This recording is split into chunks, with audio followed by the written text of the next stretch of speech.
ॐ त्र्यम्बकं यजामहे सुगन्धिं पुष्टिवर्धनम् उर्वारुकमिव बन्धनान् मृत्योर्मुक्षीयमामृता। हर हर महादेव। श्रावण मास महात्म्य में 13वां अध्याय दुर्गा गणपति व्रत की कथा।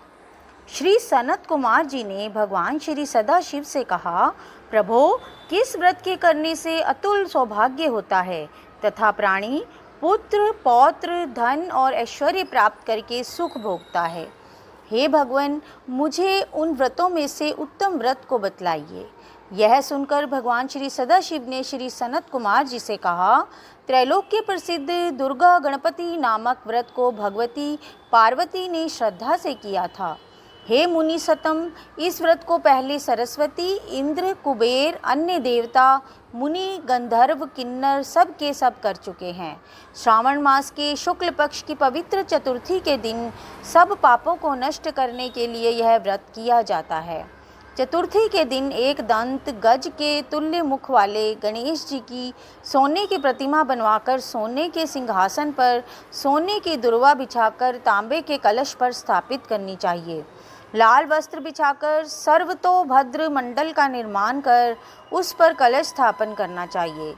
लाल फूलों या 5 पल्लवों, अपामार्ग, शमी, दुर्वा, तुलसी, बिल्व पत्र, ऋतुकाल में होने वाले अन्य सुगंधित फूलों तथा नाना प्रकार के फलों आदि का नैवेद्य रख 16 उपचार से गणेश जी की पूजा करके यह प्रार्थना करनी चाहिए, इस स्वर्ण निर्मित प्रतिमा में विघ्नेश का आवाहन करता हूँ, यहाँ पर कृपा निधि आवें। रत्नों से जड़ित उत्तम सोने का सिंहासन आसन के लिए देता हूँ, आप इसे स्वीकार करें। हे उमासुत, हे विश्वव्यापिन, हे सनातन, आपको नमस्कार है। मेरे विघ्न समूह का नाश करें, आपको यह पाद्य देता हूँ। हे भगवान, आप गणेश्वर देव उमा पुत्र विधाता हैं, आपके लिए इस अर्घ को देता हूँ। हे भगवान, आप इसे स्वीकार करें। हे विनायक वरद गणेश को नमस्कार है, नमस्कार है। हे भगवान, आपको आचमनीय देता हूँ। हे सुरपुंगव, प्रार्थना द्वारा सब तीर्थों का जल आपके लिए लाया हूँ, ऐसे जल को आप स्वीकार करें। सिंदूर केसर से रंगे हुए आपके लिए 2 वस्त्र दिए हैं। हे भगवान, आप स्वीकार करें, आपको नमस्कार है। उमा मंगल संभूत, आप सब विघ्नों को नाश करने वाले हैं। हे लंबोदर देव, इस चंदन को आप स्वीकार करें। हे सुरश्रेष्ठ, लाल चंदन चर्चित इन अक्षतों को मैंने भक्ति से चढ़ाया है। हे सुरश्रेष्ठ, आप इसे स्वीकार करें। चंपक केतकी जपा फूलों से मैं गौरी व्रत की पूजा करता हूँ, मुझ पर प्रसन्न हो।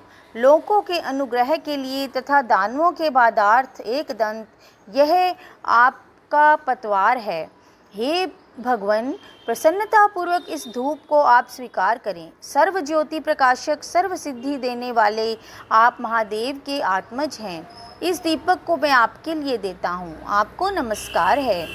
गणनात्वा, इस वैदिक मंत्र से लड्डू आदि तथा चतुर्विध अन्नों को और खीर, लड्डू आदि, कपूर तथा इलायची युक्त पान आदर से मुख में रखने के लिए दे रहा हूँ, अतः आप मुझे शांति दें। हे गणेश्वर, हे गणाध्यक्ष, हे गजानन, गौरी पुत्र, मेरा व्रत आपके प्रसाद से परिपूर्ण हो। इस प्रकार अपने वैभव के विस्तार हेतु विघ्नेश की पूजा करके सामग्री सहित आचार्य एवं गणाध्यक्ष से यह प्रार्थना करें, हे भगवान, हे ब्रह्मा गणराज, इसे आप दक्षिणा सहित स्वीकार करें। आपकी कृपा से मेरा यह व्रत पूर्ण हो। जो मनुष्य 5 वर्ष तक यह व्रत करके उद्यापन करता है, वह इस लोक में अपने सब मन चाहे पदार्थों को प्राप्त करके अंत में शंकर के लोक को प्राप्त करता है। यदि इस व्रत को 3 वर्ष तक करें तो सब सिद्धियों को प्राप्त कर लेता है और अंत में उसको शंकर के लोक की प्राप्ति होती है। इस उत्तम व्रत को जो प्राणी उद्यापन के बिना करता है, यथाविधि पूरा वर्ष व्रत करने पर भी सब न करने के समान अर्थात निष्फल हो जाता है। उद्यापन के दिन तिलों द्वारा स्नान करना चाहिए। फिर गणेश की एक पल, आधा पल या चौथाई पल सोने की प्रतिमा बनाकर उसको पंचगव्य द्वारा स्नान कराकर दुर्वा से पूजा करनी चाहिए।